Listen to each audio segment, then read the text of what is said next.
Today, we are going to be discussing anxiety mainly, but mental health as a general overall. And obviously that's been a big issue recently because of just the number of people whose mental health will have been negatively affected by COVID and all of the surroundings of it. I am Tom Bland. I work at Gorse Hill Studios, and I am currently running this ragtag group of young people. Thank you very much for coming. So if we go around and do our introductions, do you want to go next, Lauren? Okay, I'm just sending the link to someone because someone just emailed me that they haven't got it. But I'm Lauren. I work for Youth Focus Northwest, which is a charity working with young people across the Northwest in different youth work projects. I'm helping Tom just at the moment. And I used to be a member of Youth Cabinet, which is kind of why it's nice to be back helping. And I was a former NYP. Mira? Yeah. Hi, I'm Mira. I'm one of two of Trafford's members of Youth Parliament. I'm 17 years old and I've been here for nearly 6 years, just over maybe. And mental health, like just campaigning around it, was a part of my NYP campaign this year. And all the times I've run previously, it's something that's very close to home. And I'm very glad that we're running it this year. So Winnie, do you want to go next? Sure. So I'm Winnie. I'm 17 years old and I've been in Trafford Youth Cabinet for about a month now. And I just decided to choose the mental health webinar because I think it's something that's really important to me. And I know that it's something that we all have to deal with and affects all of us. Oh, Miss, do you want to go next? Hi, I'm Armis. I'm 16 and I joined with Winnie, and yeah, we both picked this topic because it's very prominent in everyone's lives and it's important to look after it. Josh, do you want to introduce yourself? Yeah, hi everyone, I'm Joshua Fletcher. I currently live in Trafford, but I used to have a practice over in Salford. Now my practice is here in this room in my house in Trafford. I'm a psychotherapist and an author, and I specialize in the subject of anxiety, disordered anxiety, and I work with depression as well. I work a lot in the media with anxiety as well, often giving interviews in newspapers, and I do a lot of work on social media under the name Anxiety Josh, where I've been doing kind of making headway there, which is trying to spread the message and spread awareness of anxiety, like what anxiety actually is. And I've also been a previous sufferer of anxiety in the sense that I was diagnosed with panic disorder, generalized anxiety, and all the other labels that come with it, basically all of them. If I was playing anxiety bingo, I'd win. And yeah, that's kind of what got me into being a psychotherapist and doing what I do today. I'm looking forward to doing a chat with you. So Josh, you are going to be doing a talk about anxiety and the surround of it. And then afterwards, we'll have a Q&A session for those of you who are just joining us now. If you go along the bottom bar of the Zoom, there's a Q&A option. I think feel free to ask questions while Josh is talking, and if there becomes a natural break, we'll ask them, but if not, just try and save them and we'll have a whole Q&A at the end. But without further ado, Josh, the floor is yours. Thank you very much for coming. Okay, nice one. Thank you. Thank you for having me. I'm just going to use a kind of a base talk that I've done with previous organizations, but half of it's very kind of informal. And if you kind of have something, please chip in. That's cool. The Q&A at the end, I'm looking forward to. I love answering questions. Anything I've not covered or anything you think, can you talk a bit more about that? Just ask me at the end. It sounds good. Okay, I start off with a very basic question. Kind of, what is anxiety? It's a word that's thrown around all the time. It's a word that people use to express their feelings, but actually it's an incredibly vague word covering a huge spectrum of stuff. I've got, anxiety can be, oh, I'm worried that my neighbor's stolen my bin, to oh my God, what is reality? Am I having a panic attack? I'm going to die. That's a huge spectrum. So if you say you've got anxiety, where are you on this spectrum and what does it mean? What I like to do when I work with clients or when I do talks and things like that is I invite anyone to separate anxiety into 3 components. And these are feelings, thoughts, and sensations. 3 components: feelings, thoughts, and sensations. Number 1, feelings. So anxiety can be feelings of dread, doom, something bad's going to happen, worry, terror. I feel petrified. I feel on edge. I feel nervous. You know, these are all feelings under the umbrella of anxiety, and each one can apply to it. But that's just one section of what anxiety is. So I might be like, oof, I feel a bit on edge. Oh, I feel like something bad's going to happen. Or I could be, wow, I feel like I'm about to drop dead or collapse, or I don't know why. They're feelings. That's just one facet of anxiety. The second facet of anxiety, number 2, is thoughts. And every thought, you know you're anxious because every thought begins with what if? What if? And I guarantee you all, everyone watching and listening have had what if thoughts. Now you can have low level what if thoughts, like what if I don't get this paper in on time? What if I'm late for the bus? You know, or you could have specific what if thoughts like, what if this disaster happens? What if this person's judging me? What if there's something wrong with my heart? What if I'm going crazy? You can have intrusive, absurd what if thoughts like, what if I've contaminated myself? What if I've poisoned myself? What if I just lost control and freaked out? What if I accidentally, without beyond control, assaulted that person? What if this thought is something dark about me? So you got number 1, feelings, which is, oh, I feel horrible. And number 2, you got the what if thoughts. So you combine those both together and you're starting to get a picture of what anxiety is. So yeah, what thoughts are what if thoughts. And number 3, the third part of anxiety, sensations. And sensations can be your obvious anxiety sensations, like a pounding heart. I feel a bit sick. I've got butterflies in my stomach. I've got neck tension. My face hurts. My head hurts. My eyes hurt. I'm sweating. I am exhausted. And then you've got the kind of weird anxious sensation. I don't know why I did this, but you've got the weird anxious sensations. And they're the ones like derealization, which is if you're really anxious and stressed, you start to feel detached from yourself. Everything feels weird. Everything looks weird. You don't feel like you're here. The reality feels a bit different. And that's just because you're anxious. And that's one I hear quite a lot, and it scares people. It's fine. It can't hurt you, but it's scary if you don't know what it is. You get sensations like muscle twitches. A big one that I still get is jaw tension. I know I'm stressed when I'm like, my jaw's like this, rock solid. It's like, oh, what's going on here? So there is a multitude of sensations associated with anxiety. So now you're getting anxiety is a really broad thing. It's not just, oh, I'm feeling anxious. It's actually pick from column 1, column 2, and column 3, and you're anxious. So one kind of combination it could be is, I feel like something bad's going to happen. Feelings, thoughts, what if? What if I faint in front of people and embarrass myself? That's from the thought column. Number 3, dizziness, can't catch my breath, chest pains. Then I've got an anxious episode going on there. And suddenly that can be anxious. I could have an exam coming up. Feelings, ooh, dread.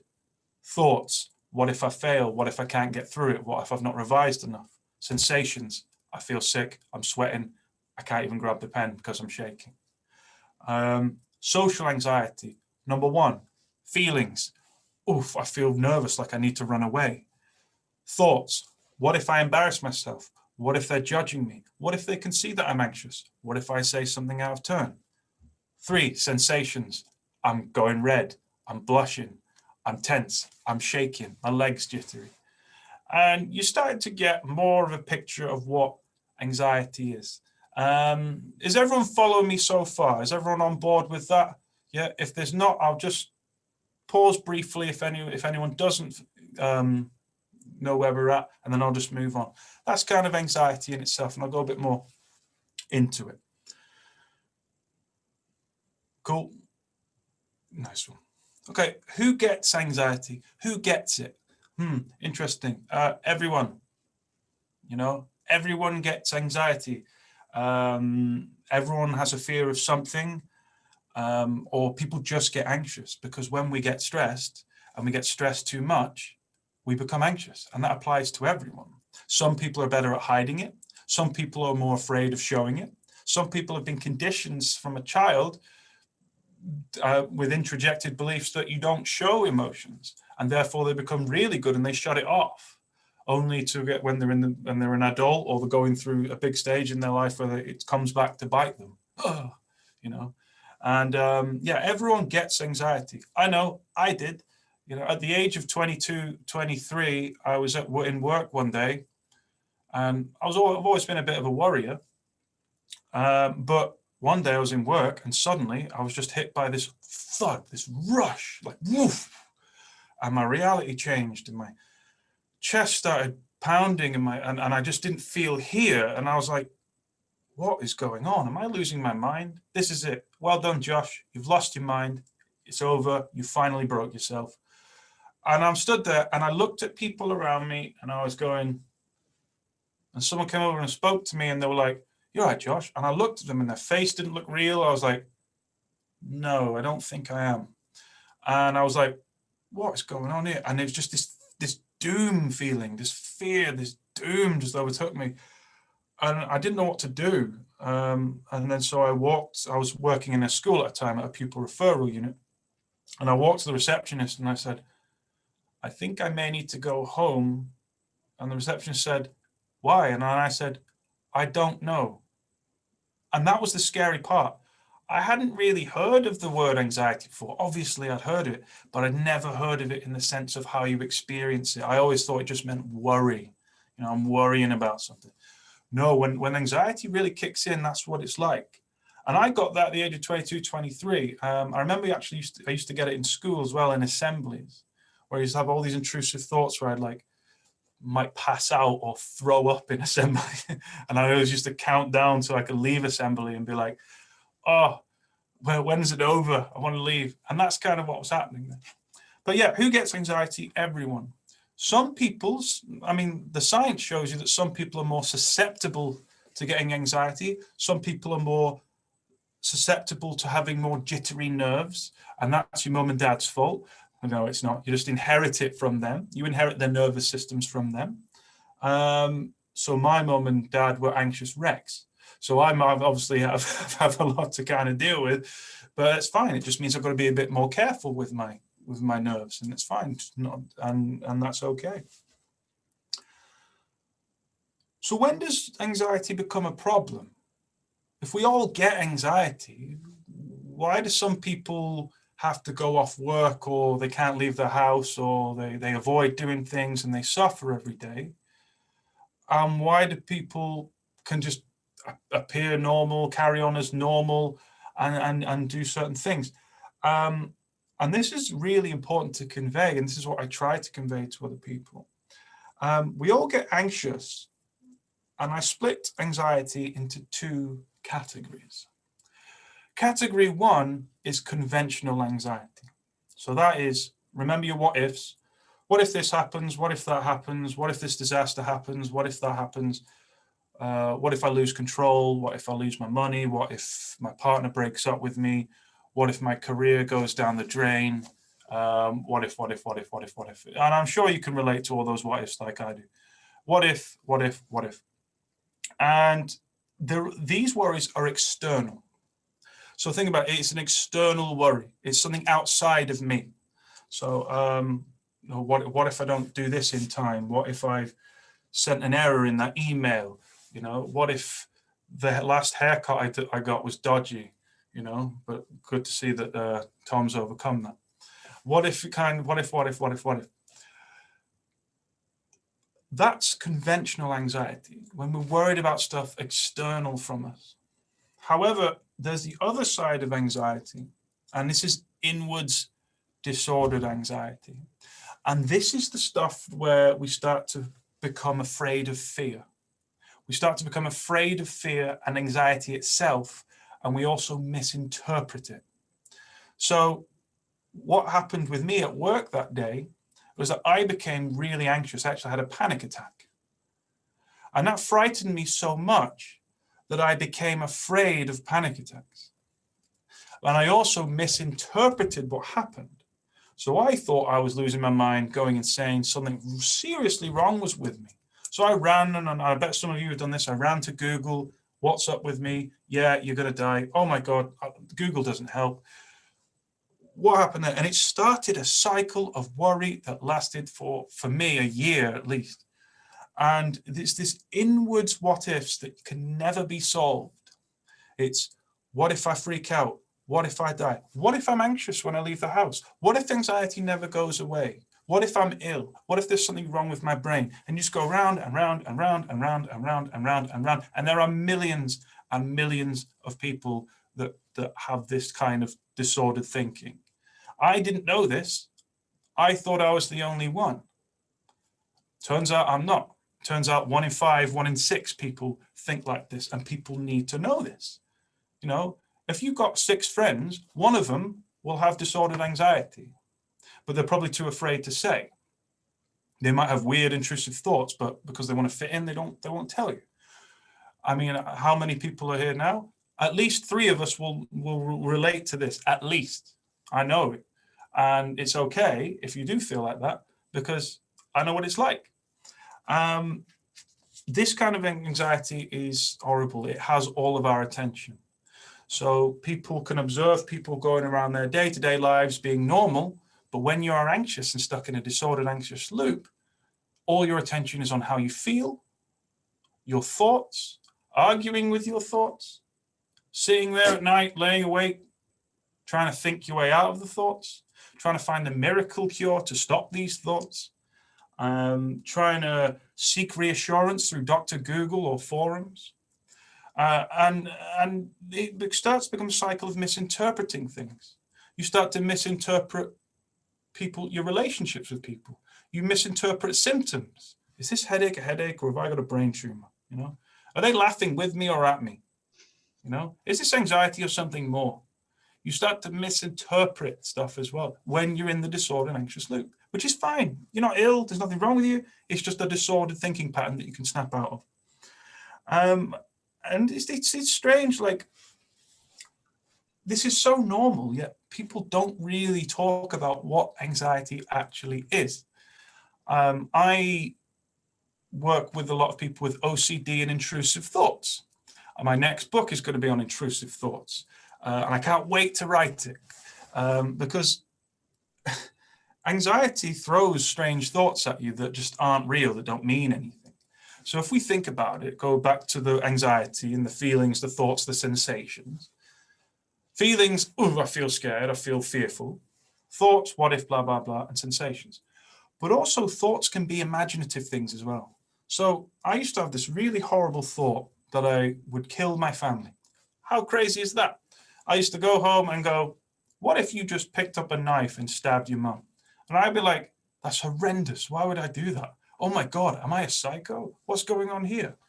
No, it's just a thought. But the thought made me anxious, and then I misinterpreted the thought. And therefore I ran away, hid all the knives because I love my mum and I don't want to kill her. Not all the time anyway. And I just want to kind of just get away from it and I couldn't tell anyone. Who do you go and tell about that? I work with clients who have indecent thoughts, indecent sexual thoughts, indecent thoughts about disgust, horrific thoughts, and that's just anxiety. That's all it is. And when they start going, oh my God, what if this means something about me? And because we can't talk about it, because it is weird, isn't it? You know, now I tell everyone I'm an oversharer. I love it. I'm proud of oversharing. You know, if it's your birthday, I'm going to come along and tell you at your birthday, as you're blowing out the candles, all my horrendous intrusive thoughts about killing children and family members, because I'm an oversharer, and that's what I will do. Of course, I wouldn't do that at your birthday. I've got better places to be. But that's kind of what you're looking at there. It's that kind of these thoughts. And what happens is when we don't feel safe enough to talk about them, they stay inside, we repress them, and they grow. They grow, anxiety grows.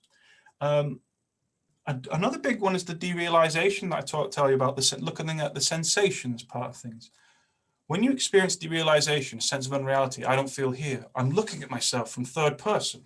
Or if you've been traumatized in childhood and stuff, you probably experience derealization, depersonalization as well, which is like whoa, I don't feel, I'm detached from myself. What's going on? I'm dissociating from everything.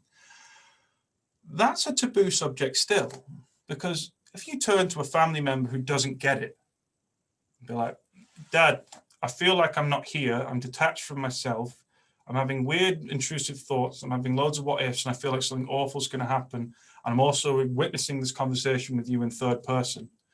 My dad, if he was still about, would turn around and go, what the hell are you talking about? You know, like he'd be straight on the phone, like, Doc, you've got another one. You know, what's going on here? When actually, that's just anxiety. That's all it is. I'm normal. You're normal. Everyone, you know, people with anxiety are normal. I hope that I've covered that enough anyway there. The next thing I wanted to talk about was kind of knowledge is power and psychoeducation.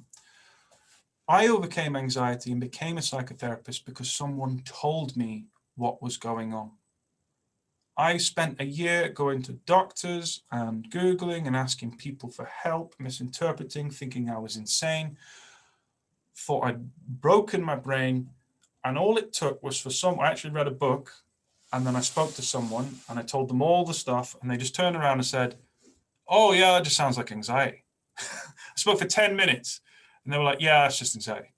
I was like, what do you mean that's just anxiety? Yeah. You feel on edge, mind racing, thoughts going 1,000 miles an hour, got all those sensations. Like, yeah, that's me. Yeah, that's just anxiety. Let me guess, you focus on it, try to fix it, try and do something when you're anxious. Yeah, that's me. Yeah, it's just anxiety, you don't need to bother. And when someone told me that was better than any medication that I took, because I wasn't depressed or at the time when I was anxious. It was better than a lot of things that I took when someone just telling me I was normal. And that's what I do in my practice now. And that's why I've become, one of the, sounds really self-congratulatory, doesn't it? But like kind of one of the leading figures in the field of anxiety disorders, because it's all wrong. A lot of it is wrong. A good doctor will notice an anxiety disorder from a mile away and go, that sounds like an anxiety disorder. Okay, this is what's happening. And a load of the work's done there. But if you go to the doctor and say,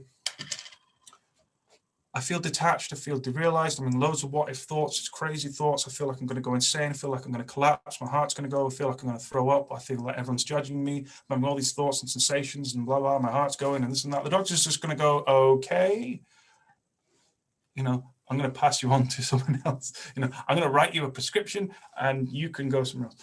And it's just, the reason why I like doing these talks is that I just want people to understand a bit more about it.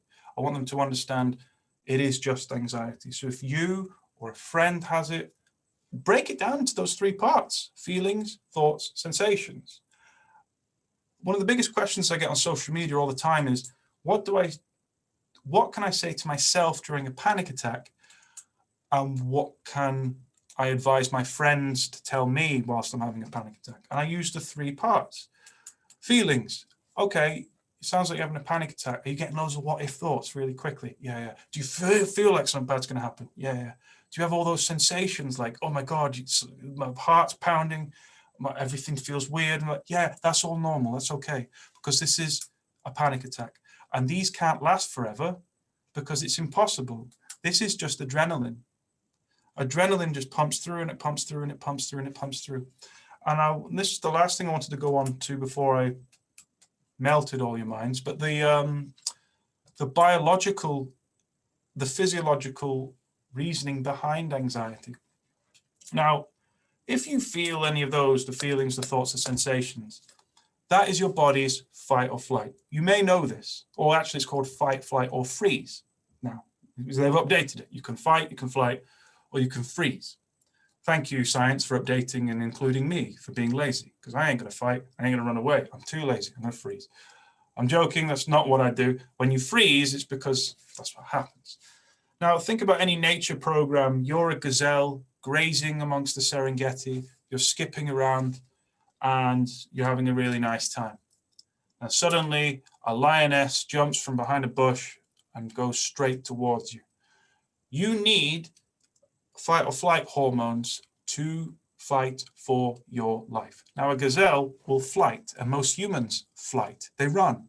So it needs to run. Bam, within a split second, the brain releases adrenaline, cortisol, and sugars into the blood. And you go, and you tense up and you go, I need to run from this lion. And you'll see it on nature programs. Sometimes they get away, sometimes they don't. And what's really interesting is that, well, what we're beginning to learn now is that, have you noticed on a nature program, if the gazelle gets caught by a lion and starts getting eaten, it freezes. It just goes, because it knows it's a protective response. But us humans have that too. If you've ever tried to do public speaking, that's happened to me. I've gone to speak and I've just gone, and everyone's like, I'm like, they're like, are you okay? I'm like, yeah, I'm fine. You know, you freeze for a little minute, and that's okay. If that happens to you, you can still speak, just give it a second. And that's the fight, flight, or freeze. And that's great for gazelles living on the Serengeti. And it was great for us thousands of years ago when we were living in caves, because we needed that. We needed to go outside. We needed to look out for predators, because if a saber-toothed tiger came towards us, we needed to be aware of it. We needed to fight it or run away from it, you know, and that was essential. But we live in relatively safe times now. So what happens is the fight or flight response gets really confused. It's really used to stuff like saber-toothed tigers, lions, snakes, whatever, warring tribe members, but it doesn't understand student loans, relationship issues, work, stress, HMRC, politics. It doesn't understand that. So when you take all this on and your stress raises to a level, your fight or flight kicks in, the gazelle thing. It goes, I'm not sure why you're stressing out, Josh, but it seems like you're in trouble. You're taking on a lot of stress. So bam, have some adrenaline, have some cortisol, have some sugar, boom. And you're like, whoa. And that's why people have panic attacks, because they misinterpret. I want you to remember this word. They misinterpret that response. They get stressed, they get stressed, they get stressed, they get stressed, they get stressed. Bam, load of adrenaline and cortisol, and they go, whoa. And that's what happens. Knowledge is power. Knowing that's okay, knowing that's a normal response, and addressing the stress that builds up to that is really important. I'm going to wind it down now because I don't just want to talk at you. It reminds me of my old history teacher, but I'll make it kind of succinct in that. That's a very brief kind of introduction to what panic actually is. So when someone says, oh, I'm having a panic attack because he didn't text me back, that isn't a panic attack. You're having a panic attack when you feel like you're going to die, collapse, or something really bad's going to happen and you lose control. You know, you can have mild anxiety and you can have extreme anxiety, and they're all in the middle. Remember that you can categorize them as feelings, thoughts, and sensations, and they're pick and mix. Your anxiety will be different to someone else's, and their anxiety will be different to their uncle's, and et cetera, and et cetera. We can all have conventional anxiety. We all get conventional anxiety, outwards, worries that go outwards about things that are external from us. But then we've got inwards disordered anxiety. What if there's something wrong with me? What if my heart explodes? What if I lose my mind? What if I'm going crazy? What if this intrusive thought that I really hate and is disgusting is actually real and means something sinister about me? What if I just get anxious because I'm scared of it? What if I panic? Knowing what's happening, this is just a fight or flight response. It's just adrenaline. It causes all three of the feelings, thoughts, and sensations. It's the reason why you get sweaty. It's the reason why you can't catch your breath. It's the reason why you feel sick. It's the reason why your brain is going 1,000 miles an hour. The adrenaline and cortisol, those hormones are there. They cannot last forever. They stick around usually. If you're panicking, they stick around for half an hour. If it's low-level anxiety, they might stick around all day. You know, that's why I like panic attacks, because even though I'm having a panic attack, I know afterwards I'm going to feel really good. I'm like, oof, oh, that feels good. Genuinely, that's how I feel nowadays. And yeah, just knowing it, knowledge is power, not just for you, but for other people. And if we can start to create a lovely culture where it's okay to be anxious, people know what it is, we can stop making it such a stigma and taboo. Right, I'm bored of my own voice, but I will answer some questions. I hope that was helpful. And that was great. And a few questions have built up in the time you were talking. So let's dive right in. So the first question we got in is, what would you say made you realize that you have anxiety as a disorder? And the person is saying that they have anxiety too, and they were wondering when you realized it wasn't just worrying. Good question. I knew it was a disorder when I spent the majority of my day was thinking about how I feel and going internal with my thoughts. So rather than waking up and going, you know what, today I'm going to have breakfast, go for a jog, walk the dog, do some ironing, go to work, come home from work, watch TV, get the takeaway, play some games, read a book in bed, have a bath, go to sleep.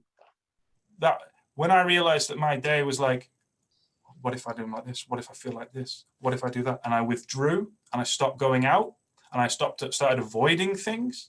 And I started, when anxiety became the center of my life, or it became part of my decision process, that's when it becomes disordered anxiety, because anxiety shouldn't get in the way of your decision process for normal things. So like, obviously if it's late at night and there's a shortcut through a park to go home, that's good anxiety, because I'll be like, what if someone mugs me in that park? Well, actually, yeah, you shouldn't really be walking through parks late at night. So then I'm going to avoid. Great, thanks, anxiety. But when I'm chilling in the morning and I'm thinking about anxiety on my day off, then you know it's disordered, and that's in a simple way. That's when I knew it was like that. Yeah, I hope that helps. I hope I answered your question. So the next question is kind of in sum total of it is, what do you think about people who say they have severe anxiety and use the words like triggered in everyday language, especially if they are the kind of people who self-diagnose? Does it annoy you when people worrying so they have severe anxiety, or just, well, it depends if they do have severe anxiety or not, because you can get triggered if you have severe anxiety. For me, I still have triggers through trauma and anxiety and stuff like that. And part of the stigma that's associated with anxiety is apathy towards people who are claiming to be anxious. Do I feel like a small portion of people with anxiety perhaps inflating that sense? Maybe so. But the majority of people, if people are saying, oh, please, it's triggering my anxiety, no, I don't find that annoying at all. I actually find that, thanks for sharing that. You know, and I usually find that if people are getting annoyed by that, I'd ask, why am I getting annoyed by this? Because unfortunately, we still live in a very emotionally conservative country where it's revered to withhold your emotions, to pour all of your energy into this kind of veneer of kind of strength, when actually it's just being emotionless. So if someone is brave enough to turn around and say, listen, I'm really anxious, I feel quite triggered by this, then yeah, I would listen. I'd say, okay, and I'd respect that. Do some people take the mickey out of that a little bit and perhaps hyperbolic? Yes, of course. And I do, you know, I work in this field for the last 5-6 years, and it does annoy me sometimes when people are like, my anxiety, and then it's something that's not even, you know, it's a minor worry or concern, even by their standards. Yes, that does happen, but in the vast majority of things, like, you know, people can be triggered. I don't like the use of word of triggered in certain online scenarios where like, oh, you're triggered. I don't like that term. I think it's derogatory and I think it's dismissive of people's feelings. But yeah, in general, yeah, I think the word triggered is it creates quite a binary connotations to it, doesn't it? It's like, oh, or you're getting triggered, which is derogatory. But also, if you're suffering from anxiety, you might say, I don't like going to this place because it triggers me, which is fine. But yeah, it's an interesting one. It's a good question. I hope I've kind of answered that. So next up, do you think there should be a course at school on mental health specifically, like at say GCSE level? Oh yeah. Yeah, or at least incorporated into the curriculum somehow. My question is, who's teaching that though? Because the way I speak about anxiety, I don't hear many people talking about it. There needs to be like more education above before the education goes below, as in schools. Like grown adults need to know this before they can teach the children. And in my experience, a lot of grown adults don't even know what the presentation of anxiety and depression is. It's very generic. You know, like anxiety makes you feel a bit worried, and depressed, you might feel nothing or a bit down, or there's a cloud over your head. And that's okay. That's a start, but there'll be a lot of people sat in that mental health class going, this don't apply to me. You know, this isn't me. Doctor says I'm depressed and this doesn't apply to me. There needs to be a lot of work above before we can start teaching below. But yes, of course it should be. I'd love for it. That's one of my pursuits in life, to try and get it to a political level, actually, which I will get to, because I am persevering. So next up, would you say anxiety is caused more by biological or social situations? Very good. I like that question. I don't know who answered that, anonymous attendee, but that's a good one. The answer is both. So I mentioned before on the talk that actually you can inherit your nerves. So if you've got anxious parents or grandparents, then likely you've inherited their nerves. It doesn't mean you inherit disordered anxiety. It just means you are more susceptible to experiencing it. It's not a disease. It's not like a burden, or that's part of it. The social side to it is what I work with. So I was a psychotherapist. I'm trained in both humanistic psychology and cognitive behavioral therapy. So I look at the stuff that we can do now and our behaviors and things on the CBT side. But also I look at how did we get to this point and how we've been conditioned and what we believe to be. So if you're someone who's afraid to be anxious or afraid to show your anxiety and then you get anxious, as a therapist, I'd be like, well, let's take away a lot of that fear. It's okay to be anxious. And that reduces anxiety. You look at what fears are. You look at your conditioned fears and what's happening to trigger that anxiety. So if you've got a fear of failure, you look at that in therapy and you work and take away the fear of failure. But it just depends. Like my anxiety started because of stress and stress and stress and stress, then bam. You know, you can be a warrior and then bam, you know, and it's fine even if you get that and bam, it's fine. You know, you're okay. And that's why I don't get it anymore, because even though I sometimes get those adrenal rushes and those waves of anxiety, I don't look into it. I'm like, oh, that's anxiety again. That's a message to me to just calm down. I need to reel it in a little bit. And so I stopped putting pressure on myself and just, you know, relax. So yeah, it's a mixture of both to briefly answer your question. And then next up, so slightly similar to the first one, but how do you know if you've got anxiety or if you're just dramatic, jumpy, a warrior, etc.? If you think that you're dramatic, that means someone has told you you're being dramatic. You are not dramatic. That's a derogatory term. If you're anxious about something and that causes you worry, that is anxiety. You are not being dramatic, you know. Whoever's asked that, I'm going to guess pretty much straight up that you've been anxious in the past and someone's dismissed that anxiety, because I know I've worked with hundreds of people and that's what I hear. I have people coming in and they say, oh, my parents call me dramatic, my girlfriend, my boyfriend calls me dramatic.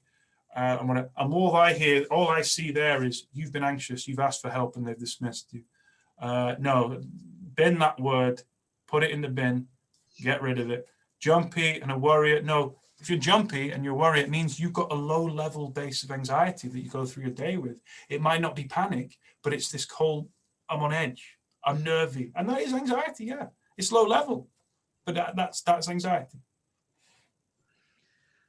So how can we let our friends know we're willing to talk without pressuring them into it?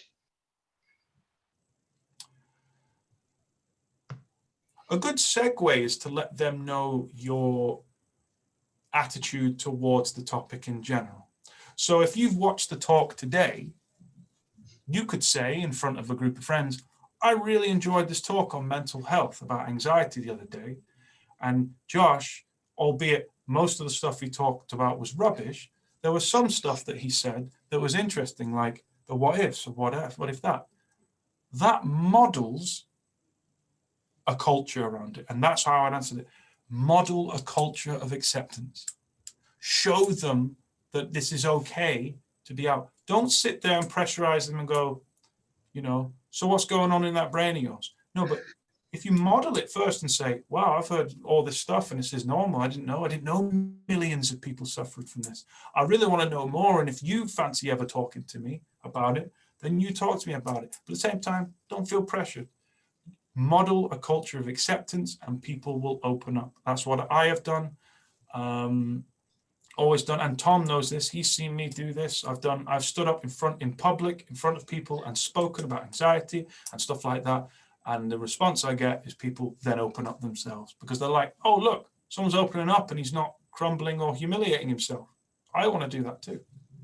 And I'd arguably say that's true in many other areas, like be it depression or issues with kind of intersectionalism or anything. I think if you open the conversation up from a comfortable point, as you say, then you promote the idea of a position where it is comfortable to have those possibly difficult conversations. And I guess it's the whole thing where my response to that is, if you feel like you'd want to have a conversation with someone, it's like, if it's going to make them anxious, you don't necessarily want to bring it up to them with them in mind. More like, as you say, creating the open, honest atmosphere creates a position where they are comfortable discussing these things. So one of our own from Trafford Youth Cabinet, Ronan, is asking, are there any coping mechanisms you would recommend from someone who suffers from frequent panic attacks? Yes, as someone who suffered from frequent panic attacks I was diagnosed with panic disorder. I know what panic attacks like. They're grim. I had them every day, multiple times a day for a year. Look at that question. Are there any coping mechanisms? No, don't do anything. This is what I hear. This is the narrative I hear. Breathe into a bag. Be mindful. Do some deep belly breathing. Do this, do that. Count to 5. What are 4 things you can hear? What are 4 things you can see? Panic attacks can't hurt you. And if you want them to disappear, you need to show them that they're not dangerous. But as soon as you go and do something, when they're there, you're teaching the amygdala in your brain, the thing that's responsible for triggering panic, that this is something to worry about in itself. Now, don't get me wrong. I know what the terror is like when you're having a panic attack. So I literally say to people, do anything other than focusing on how you feel, the feelings, thoughts, sensations, and whatever works for you. Because if you start investing in techniques, and I'm one of the rare therapists that don't do anything. I've sat in Salford in my practice with hundreds of people that have sat in panic attacks and they go, Josh, I'm having a panic attack. What do I do? What do I do? What do I do? And I'll go, nothing. It'll pass in a minute. Like, what? Is there something I can do? Do I breathe in a certain way? No, don't focus on your breathing. If you're panicking, the last thing you want to do is focus on your breathing because you realize it's rubbish. Am I okay? Is my heart going to explode? Nope. No one's ever died from a panic attack. You don't need to do anything. If you're really struggling and you've seen someone who doesn't know that information, you can ground them. So you can ground them by bringing their attention to the present in any way that you see suitable. So you could do the old trauma grounding response, which is name 5 things you can see. And when you're panicking, it's like, whoa, I can't really see much. But say them out loud. I'm seeing a monitor. I'm seeing a lamp. I'm seeing a frame. I'm seeing a curtain. 5 things you can hear, 5 things you can feel, 4 things you can see, 4 things you can hear, 4 things you can feel, 3 things you can see, and then so on and so on and so on. That will bring the attention to the present, which signals to the amygdala in your brain to stop the body from panicking. But in general, the best thing that I do is just show, it's just a panic attack. They can't hurt me. This will pass, because it's just adrenaline. Adrenaline passes. Your body can't secrete and process enough adrenaline. So all that fear in a panic attack is just adrenaline. You've just got to wait sometimes, be like, oh, I feel awful. I feel like I'm about to drop dead. But I know this is a panic attack, and I know I'll feel good at the end of it. This always passes. So my answer to that is try and stay in the present. Try not to engage with the content. I steer away from techniques. I really do. I never, because the thing is, you do a technique and you're calm. What happens the next time you panic and you try that technique again, and then suddenly it doesn't work? Your panic's going to be worse.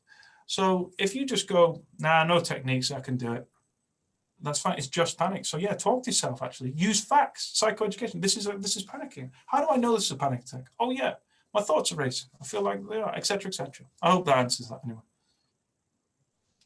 All right, next up. So do you think that the British culture of suppressing emotion and vulnerability contributes to anxiety and the stigma around it?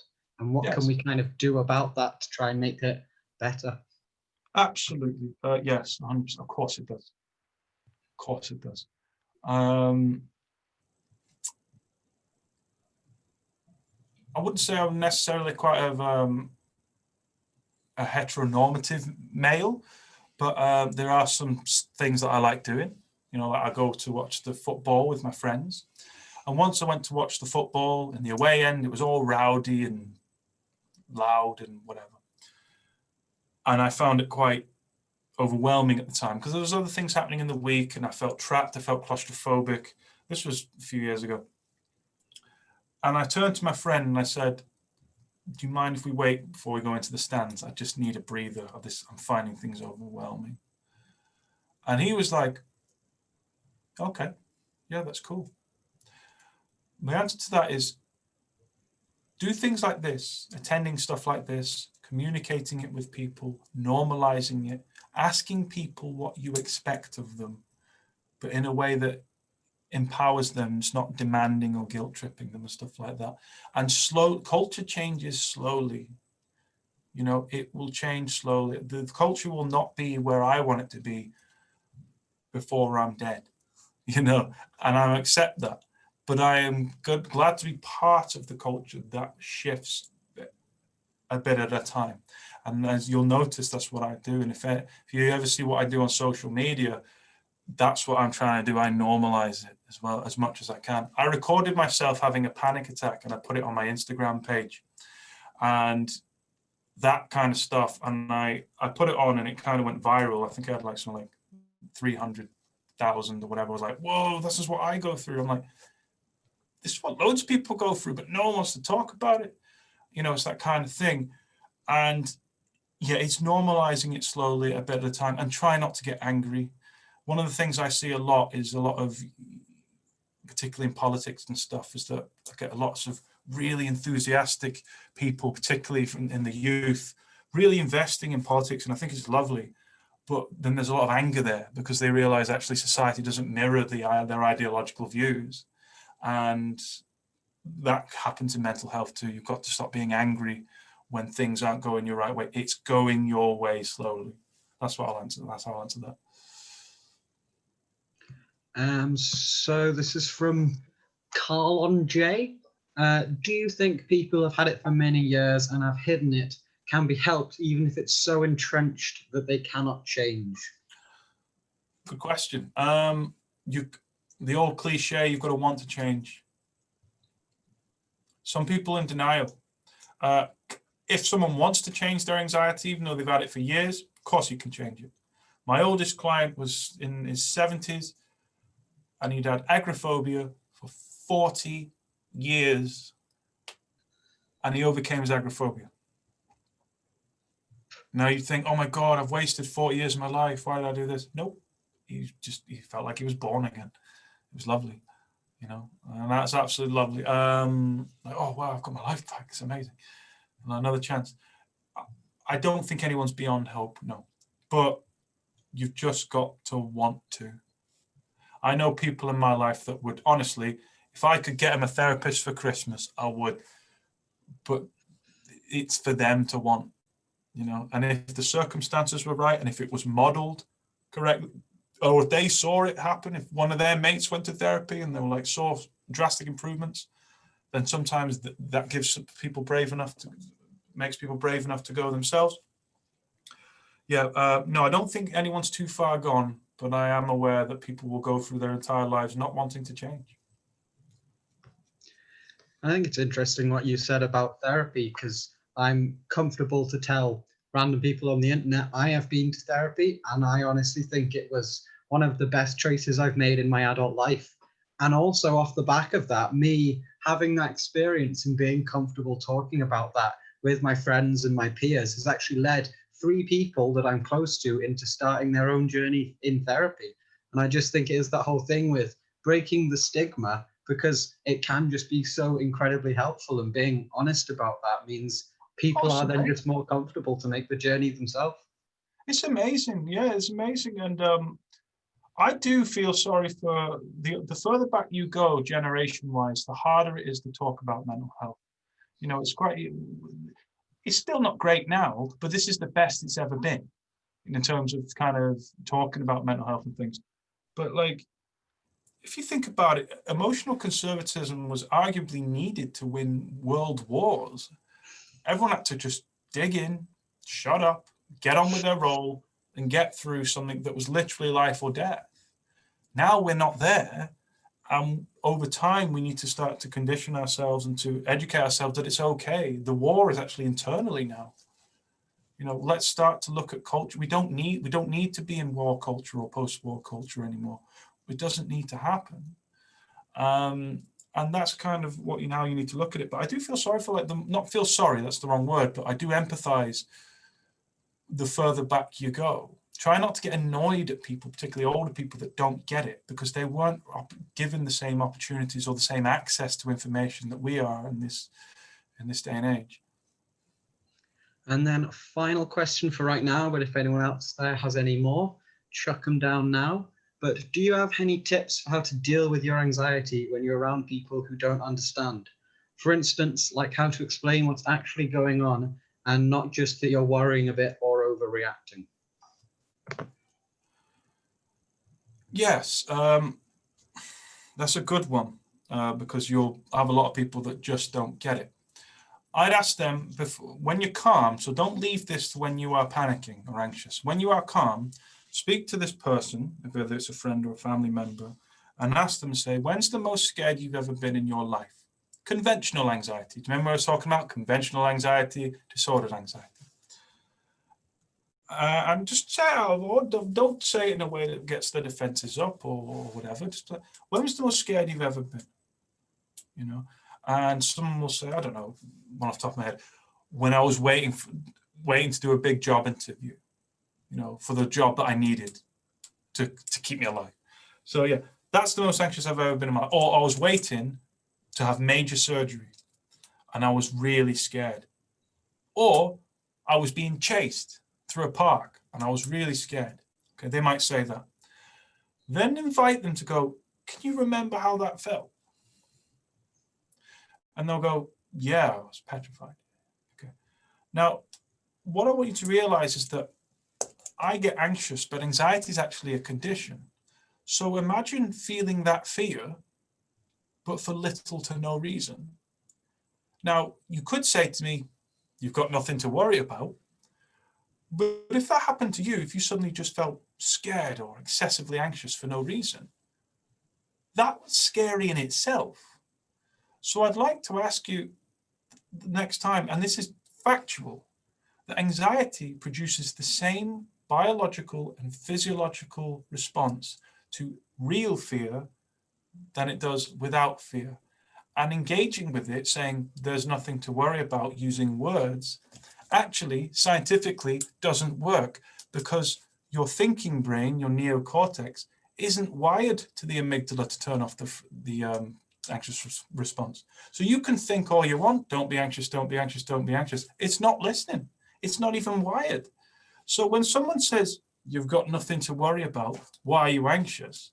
Just say, no, my body is in a condition of anxiety and this happens to many people. I want you to imagine how scared you felt. And that's how scared I feel now. Except there is no job interview. There is no surgery. No one is chasing me. And that is scary in itself. And I want you to empathize. And if they don't empathize, throw food at them. Yeah, I think that sounds like a good plan. I just have one question myself, and then I'll open it up to the other panelists because I think Mira looked like she did as well. But in terms of if someone I know is coming into what looks like a panic attack, would it just be grounding methods, or is there something, just the kind of knowledge is power thing? How is the best way for me to deal with that? If you say to someone having a panic attack, I'll do one now. Let's role play. Right. I'm having a panic attack. Tom, I'm panicking. What do you do?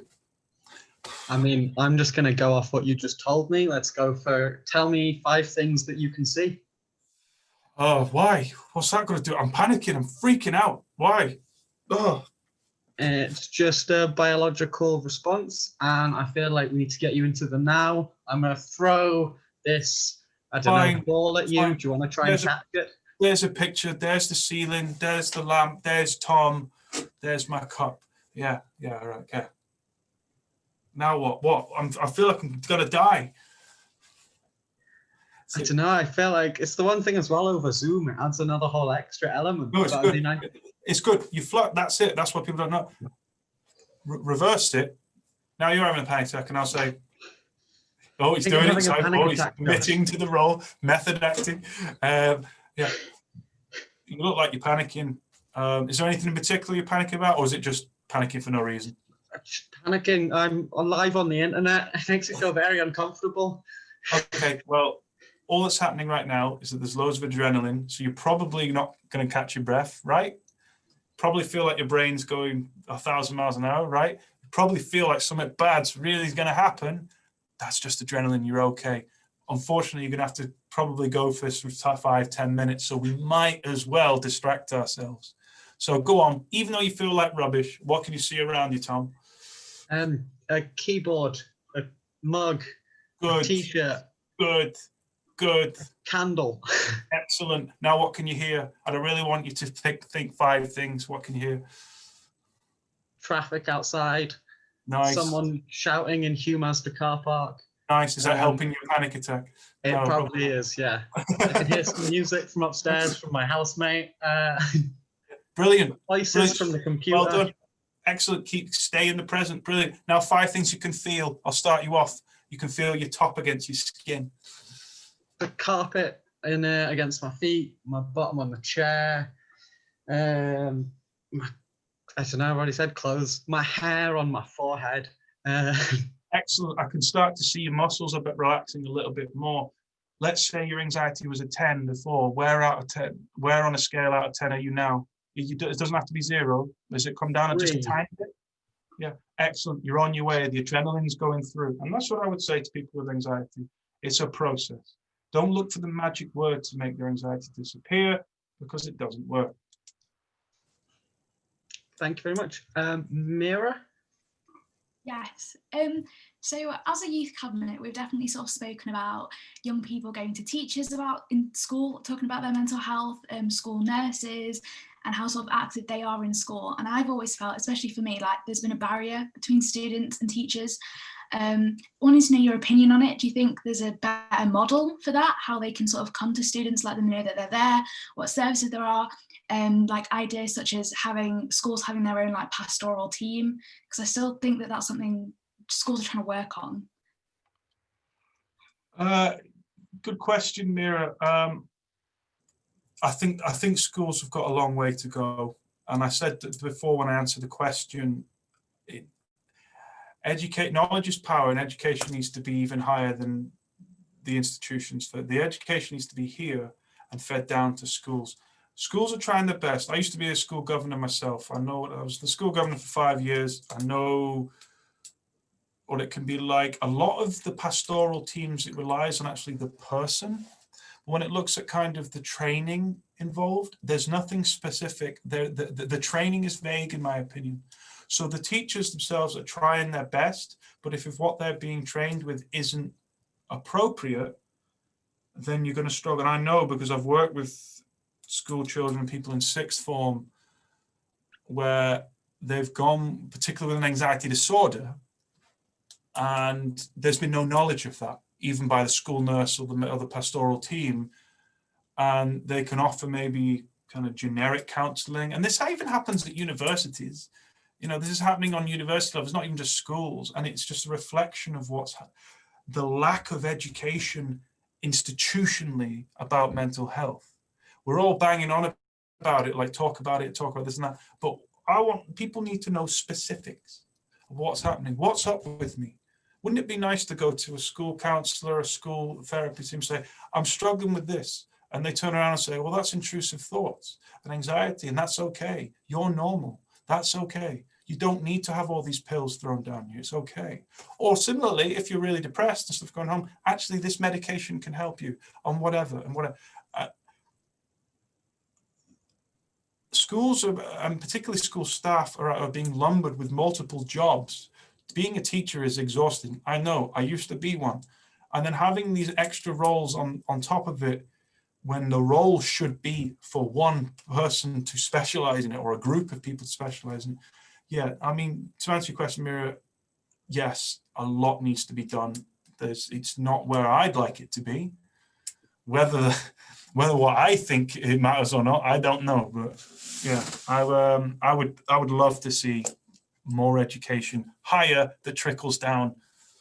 Because if the people organising schools don't know, how do you expect schools to know? Does really anybody? Oh, sorry. Sorry.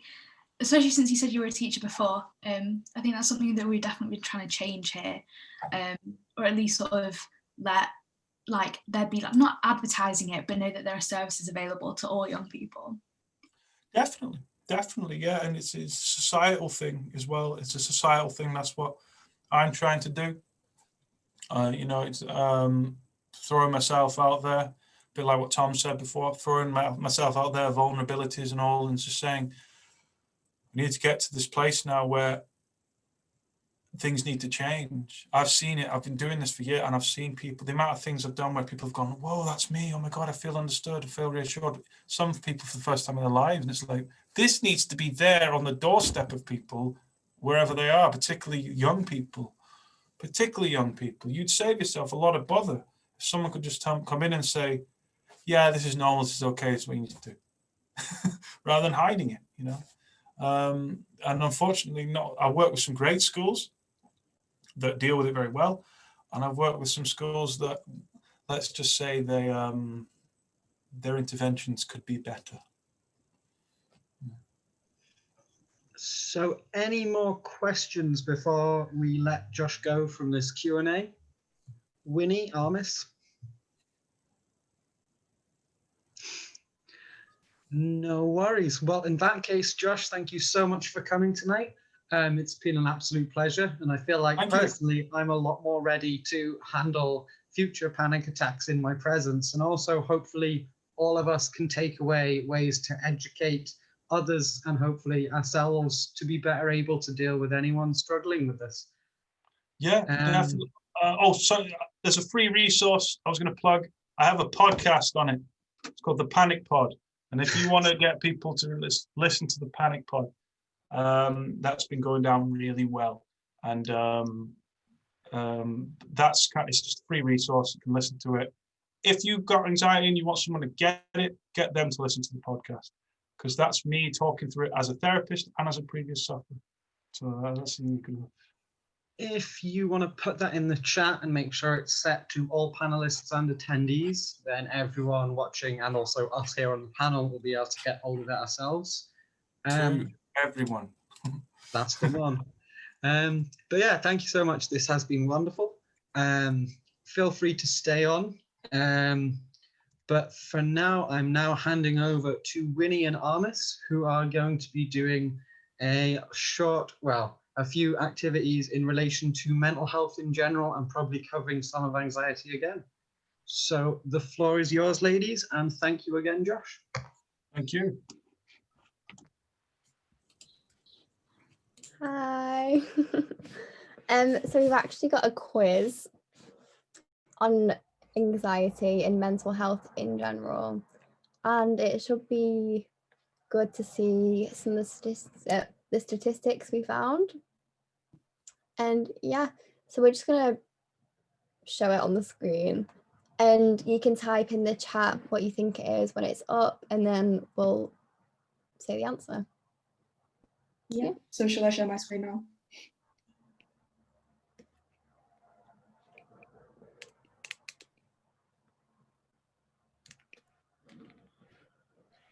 Okay. So feel free to leave if you don't want to do the quiz, but yeah. Okay. This is the mental health quiz. First question. How many people in the UK will experience a mental health problem every year? So we'll just give you a minute to answer that. Yeah.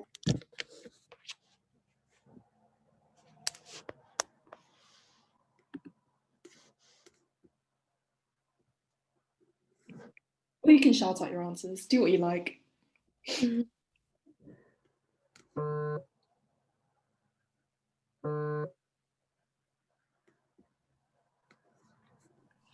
like everyone's going for B so far. So everyone's actually pretty much got it. It is, well, oh, sorry. One for Sorry about that. I don't think one in three was an option, but yeah. Yeah. It's 1 in 4. Well done, guys.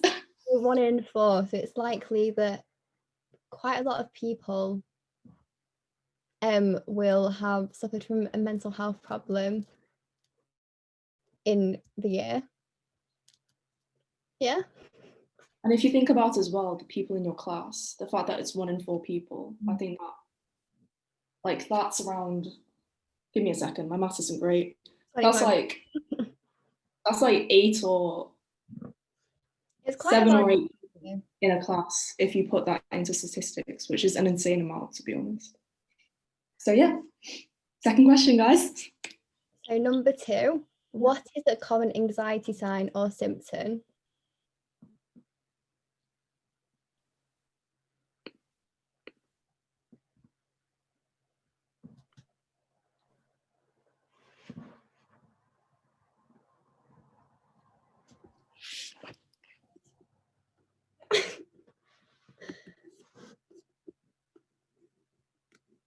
Shannon, you're right. It is a trick question. It is all of them, all 3. So anxiety can be a lot of things, and these are like the 3 most common symptoms most people have when they have anxiety.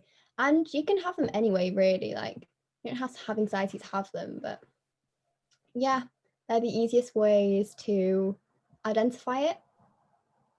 And yeah, just useful to know, useful information. So what proportion of young people are worried about telling their friends that they have a mental health issue? Nice picture.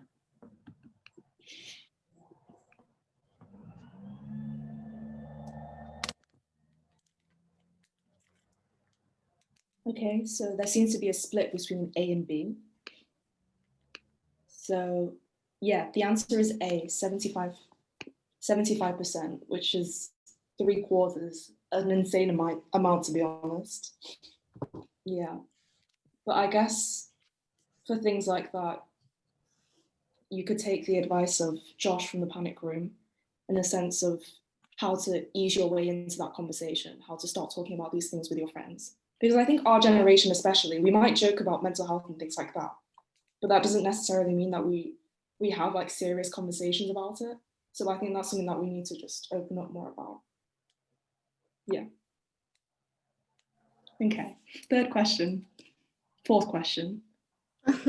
What proportion of people have had suicidal thoughts at any time?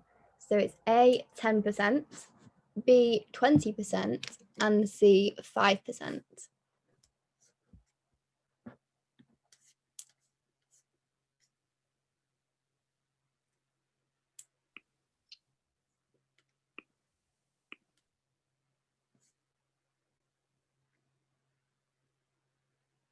So yeah, it is B actually, everyone. So that's about a fifth of people, which is quite high for what you think it is. And yeah, it's important to know you're not alone. It's okay not to be okay. Okay, right. Question 5. What proportion of people experiencing eating disorder symptoms are male?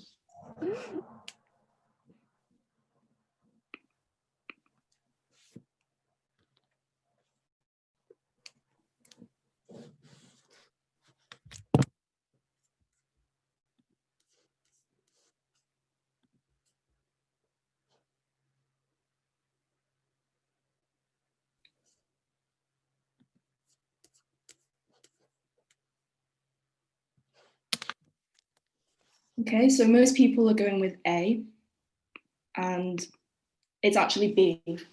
So that's 1/4 of people, and that's just the people who have, taken part in this study. But I think when you think about eating disorders, you don't typically think of male people. So the fact that 1 in 4 people suffer from it, I think that's something that, is important and we need to take into consideration. So question 6. How many young people in the past week have experienced a common mental health problem? That's wrong. So A, 1 in 6, B, 1 in 10, or C, 1 in 17?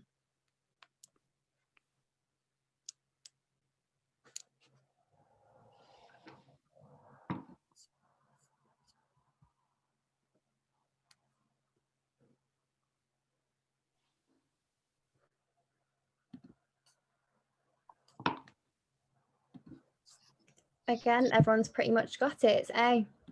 So 1 in 6 people, which is really high. And going back to 1 in 4 people in the past year have experienced mental health problem. It's just really high. Just yeah, past week. I don't think it's that surprising though, to be honest. I think No, especially not in our atmosphere of stress and pressure. Interesting as well, because it's 1 in 6 in the last week. 1 in 5 have thought about killing themselves, and 1 in 4 have had anxiety. So it's just a thing where with all of these numbers, I think they are just quite high. In fact, with the quiz, I'm kind of just trying to go for the one that I think is the highest, and generally it seems to be right. Yeah. Uh, Okay. Question 7. The number of people experiencing some form of depression has doubled since before the pandemic. So is that true or false? Also, with these, it's important to think of your own personal experience and where you stand in these. Like, if you think you belong to the category who've experienced it or not. Winnie. Sorry. Just getting excited. You put up the answer. No. I mean, it's pretty self-explanatory. I think you all know. Yeah, it is true. And yeah, it is true. I think that's something that we haven't really been talking about because there's so much of an emphasis on COVID in the sense that, the physical implications that it has, but we haven't really been talking about the feelings surrounding it because we've literally been in a lockdown for so long now and we haven't really talked about it that much. So yeah, after this, let's all have a conversation about it, guys.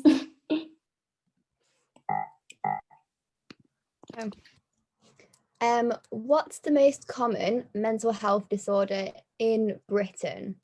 So A, eating disorders, B, schizophrenia, or C, depression?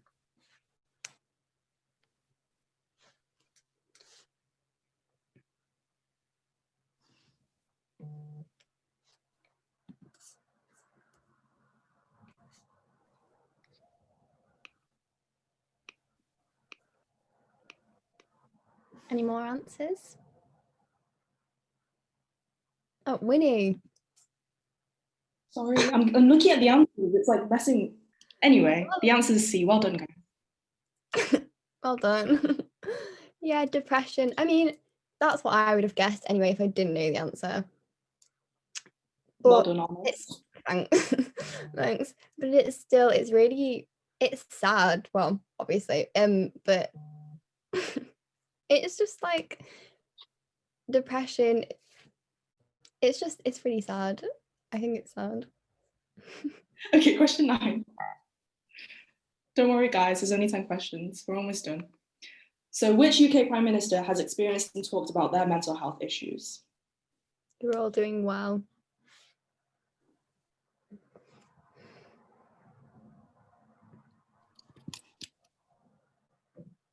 All the beautiful Winnie.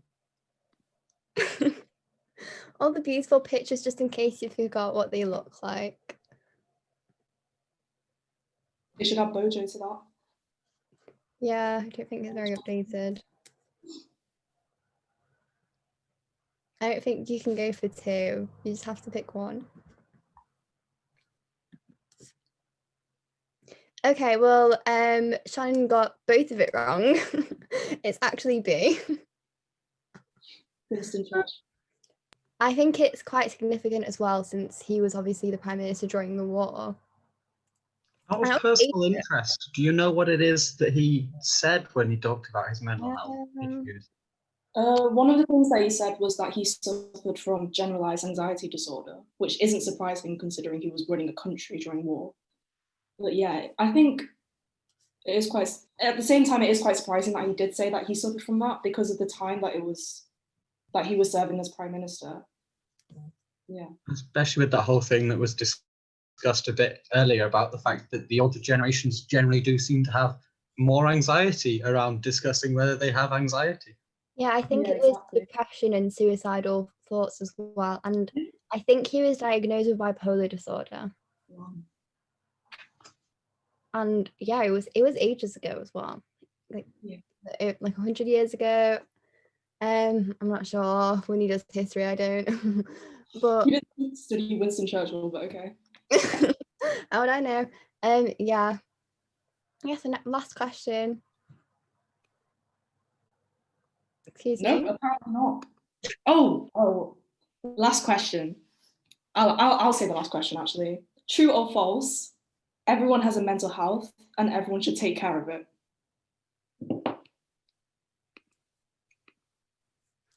Oh, you're all superstars. Well done, everyone. True. Very clever. We all have a mental health. We should all take care of it. And if possible, I do think that it would help us if we could, do things like talk to people like Josh, in the sense that go to therapy even if you don't think you have a diagnosed mental health issue. Like personally, after listening to this, I feel like that's something that would actually really help me. So yeah. I mean, honestly, I came out of therapy with the mindset that everyone should do therapy. Even if you feel like the most mentally healthy person in the world, I think there's always going to be things in the way you are dealing with life that can be helped by just having that kind of open, honest set of ears that will listen and will also just take it all in and respond in kind, because it just means you kind of have the weight taken partially off your shoulders, and it does just give you an out. And I think sometimes that's what we need, especially if the thoughts are more intrusive or harder to maybe discuss with those close to you.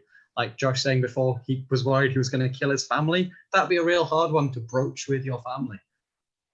That's true. And it's also a good preventative measure. So if you don't just keep building it up and letting it really get to you, and you're just letting it out as the issues arise, it's really healthy, and it just helps with stress in general.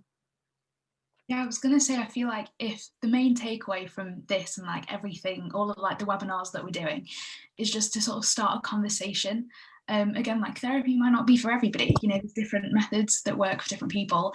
But if it's one thing that I think I can speak on behalf of all of us, if you're going to go away, like talk to your family, your friends, your teachers, because I think that's the most important thing. Just like letting people understand and talking to people, to anybody really, whoever will listen is what I say. And carry on, sorry. No, you go, Amos. No, it's okay. I was going to say, on the back of what Mira said, it is partially why we do call this Let's Talk. Now, Armis and Winnie, do you have anything else for us today? To be honest, we were just going to end just talking about lockdown in general, talking about our feelings over it and our mental health. Yeah. So you guys can just start out, or you can put it down.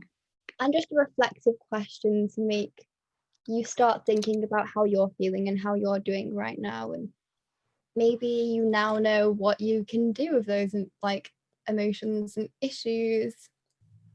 Hopefully you've learned something really useful. So how is everybody? Good. Also, side note before we finish, I think, correct me if I'm wrong, Tom, but I think on like Trafford directory, there's like a full list of services that you can go to if you're looking for places to go, someone to talk to. Off the top of my head, there's Talk Shop in Sale, which is a great service for young people. I mean, I think you'll probably know more.